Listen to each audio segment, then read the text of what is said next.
These guys at the GCRN would make great Green Lantern Corps members. Seriously. Who are these guys?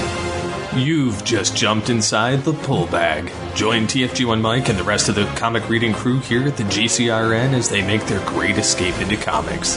From DC, Marvel, IDW, Boom Studios, Zenoscope, and more, we have everything you want to read right here.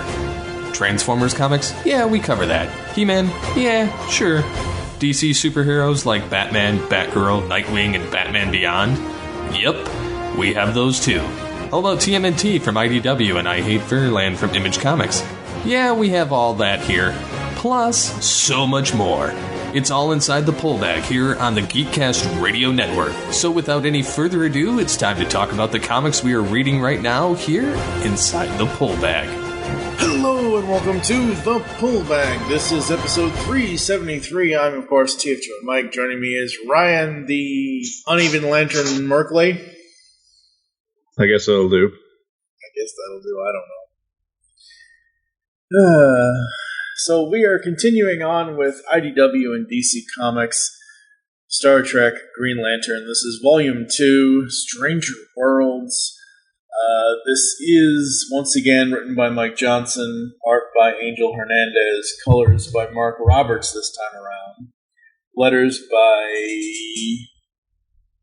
AndWorld Design. AndWorld Design. Okay. Make sure I read Not that a person, right. yeah. Right, I just wanted to make sure that I read the thing right, because series edits for IDW is Chris Carisi and Sarah Gatos. On DC side, it's Jim Chadwick and Michael McAllister. So, once again, love the art. Just like last and week. The colors still pop, despite the change in... Yeah, Mark Roberts is an amazing artist. He was the colorist for the longest time on the DC Motu stuff that had been done a couple of years ago. And, yeah, I just, continuing on loving this crossover. Like, I was wondering, like, how are they going to continue from where they, obviously, they're still in the Star Trek universe, 2009 J.J. Abrams universe, because, after Last Light, it's not like you can go back to the now destroyed DC universe.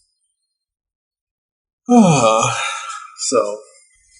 I mean, they continued it pretty logically, so we discover that the rings are all running out of power because, of course, they haven't found a lantern to recharge anyone. And Sinestro comes up with a plan as they realize that the Manhunters exist, which means that Oa exists in this universe. So Sinestro comes up with a plan to find a battery. In the meantime, Atrocitus finds just a asteroid filled with hate and reawakens the beings within, which of course is Khan and the Augments. Last seen in Into Darkness, which we mentioned it last time. Definitely not my favorite Star Trek film, but having said that, this is a great use of them here. I was impressed with. I was surprised to see them because, again, this isn't exactly the most well-remembered Trek film, but they made a good choice in using it. Yeah, I feel that, again, having Khan and Atrocitus and everybody else that is, expanding in this universe kind of thing that they've created here, I think that works. He's obviously no Ricardo Montalban, because nobody can be a Ricardo Montalban Khan, but because he's obviously based off the Cumberbatch Abrams first one. I liked it here better than I did in the film. In the movie. Oh, yeah. Yep. So, yeah, they have multiple things, multiple problems going on. Long story short, Oa does exist. Yep. Sinestro frees the yellow... battery. Yes, but he frees the yellow sort of being, the yellow, I can't remember, discrepancy, whatever... Anyway, within, and it leads to a knockdown, drag out. The Guardians release their prototype ring, which finds its owner, which inevitably is Kirk. Which I like. I mentioned it last time. I like that they didn't just throw it on him in the first volume. Yeah, I think it works here. Yes, for what the story is, I think it works here. Not necessarily a bad thing, but I find it strange that they were able to work in a love story that has nothing to do with Kirk, because you have Monty and Carol hooking up, and I was like, wait a minute. Like, okay then. And I love Bones when he says, speaking as your doctor, I guess this arrangement does have its health benefits. Yep, I liked pretty much everything in this, too. And we get a number of different DC references, including, I really liked the one at the end that, nudge, nudge, wink, wink, apparently Krypton exists. Mm-hmm. And especially if you're gonna, because you look at what DC has done over the years, you look at what IDW has done in their 20-year timeline that they've been a publishing company. IDW has often made deals with Marvel, with DC. Like, there are certain things that are like, I've seen certain like Batman things under the IDW thing. It's like old reprints or something or other kind of thing. So, publishing companies make deals with each other all the time. And this just goes to show you these types of crossovers. This one, Batman TMNT, Star Trek versus Transformers. It does work, and it does make some sense. The only real gripe I have here is how much more pink Kilowog looks in this. Like, it's a more reddish pink. Same thing with Sinestro. Like, I don't know, I think the red is taking over just a little bit there on their faces. But other than that, I mean, I love the story and I love the art. I mean, my question was going to be the same sort of half one I had, and we talked about last time, which is, how is Guy Gardner alive? Yeah, really. He's such a moron. It's one of those unanswered DC questions. How do these people manage to live at all? And I love that they have a separate. Obviously, they have Kirk and all them and Hal, but they use Guy and John. I like that they use John more than Guy, but they have them on this like secondary mission with Kilowog, and I thought that was really, really cool, giving all of the cast something to do without it feeling like it's pushed onto us. Like, oh, hey, by the way, Jon Stewart and Guy Gardner go over to this place and do this, but, it really, really works. Yeah, and we mentioned it at the start, too, the artwork being fantastic. It definitely helps, especially the later sequences. So in the end, we get the sort of expected team-ups. Khan teams up with the Klingon Empire, and so we've got a big space battle going on at the same time as everything that's happening on Oa between the Guardians, Sinestro, and the Green Lanterns down there. So it all just, again, you mentioned it last time, the colors just pop in this. And also, I mentioned it the last time too, that it's real hard to get space right in comics, but nope, they continue doing just a fantastic job. The Enterprise looks nearly perfect in every single panel. There's a shot in, I think it's like the first, second or third issue, where they're warping away to wherever they're going. Because I'm trying to cycle through and find it as I'm talking. It's one of those things where it's right before Sinestro comes in. It's after Carol and Scotty are both wearing red, and they're obviously going to die soon because red shirts of death. But that bottom panel there, after Kirk says, "Agreed, then we'll find a way to draw out Sinestro." The warp shot of the Enterprise flying away, oh, it's so good. the colors, the lines on it, just everything with the Enterprise in this. Any Star Trek fan, whether you like crossovers or not, is going to love these stories. At least I hope they would, because they pay a lot of faithful attention to the details of both universes. Yeah, there's a lot of homage to both Star Trek universes as well. Abrams and the Prime universe. Yep. Not the Mirror universe. Yeah, no. Not the Mirror Nobody's universe. got a beard. Not yet, anyway. Yeah. Having Yeah. said that, yeah, they definitely leave it open to the possibility of it continuing.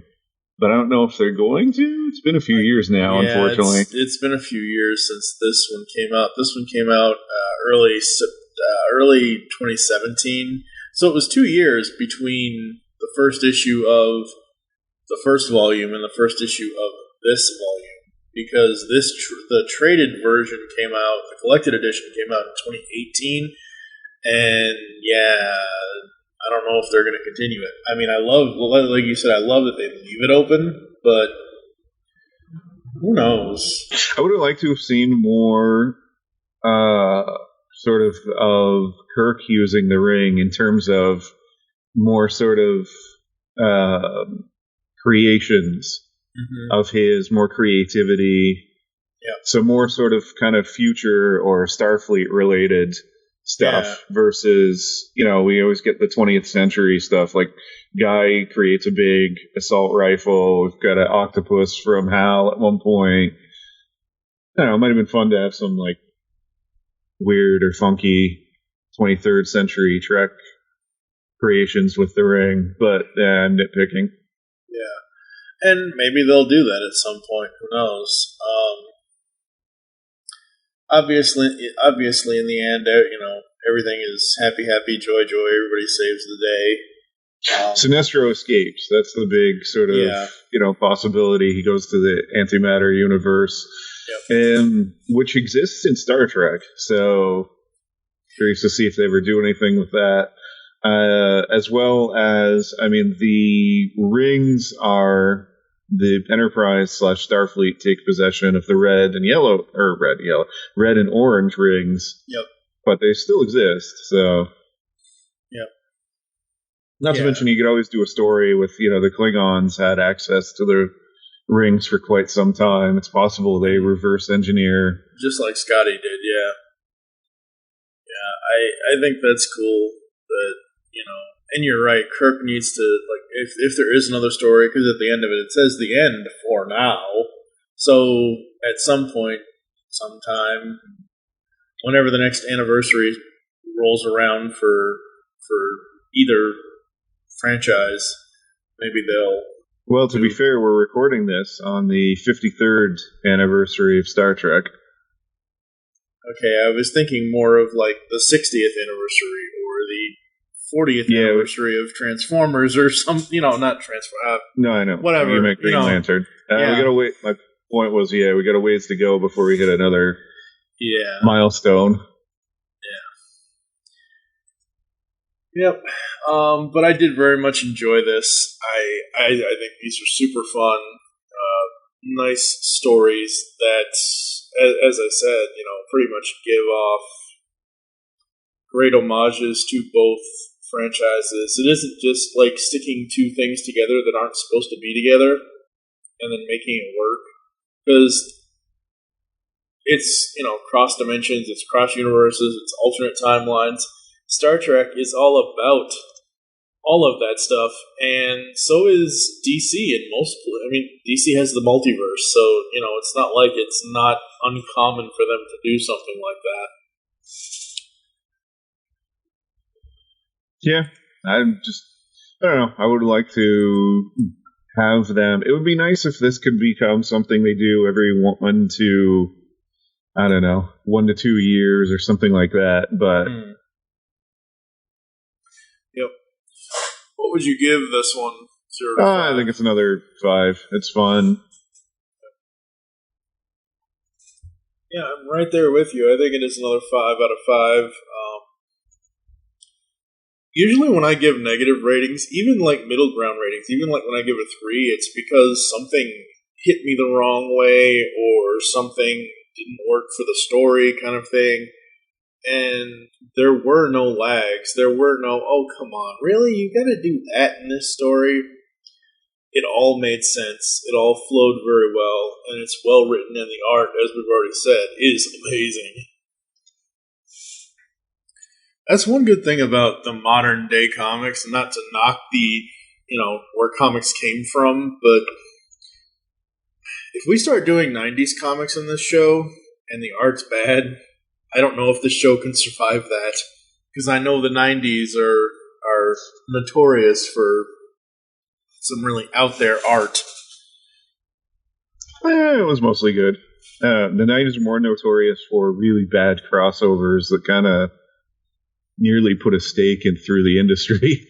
That's true. I'm still waiting for Comixology to have DC, or for DC to say, hey, Comixology, here's our DC versus Marvel thing. That 4-issue thing from the 90s. That's the only, one thing that I would want for them to put on Comixology at some point. With Punisher punching Batman. What? That happened. Yeah, it happened. All right, I think that's going to do it for us. Very quick episode. The story is wonderful, folks. It really is. It's a fun story. There's a number of good moments. It's just a very the story progresses quickly. Yeah. And the way you would expect it to. It's why there's not an awful lot. There's not necessarily any twists or turns. We discussed the real surprise of it, which was a really smart decision by Johnson to bring in the augments and to use Khan and his people. Yeah. Might have been nice to have seen more of the followers for Khan, but like I said, I'm nitpicking at that point. Yep. The story flowed very well. It's point to point to point. It's not like there's a couple of things, reading it in trade paperback, reading it as a collected edition, there's a couple of things that if I was reading it in single issues, because it is a 6-issue miniseries, if I was reading it back when it got released, I'd be like, oh, hey, this ended this way with Khan killing Atrocitus. Now wait till next month. I'd probably go nuts. Not that I'm already not going nuts, but, it is what it is. That's going to do it for September here inside the Pullbag, folks. So we've gotten Autobotley August, we've gotten kind of Star Trek September, I guess a little bit with some Batman and Power Rangers in there and Transformers. October will be more Star Trek stuff. There will only be 3 episodes in October. There will not be 4 episodes in October. 373.5, Joe Reed and I continue on with Superman Year 1, number 2.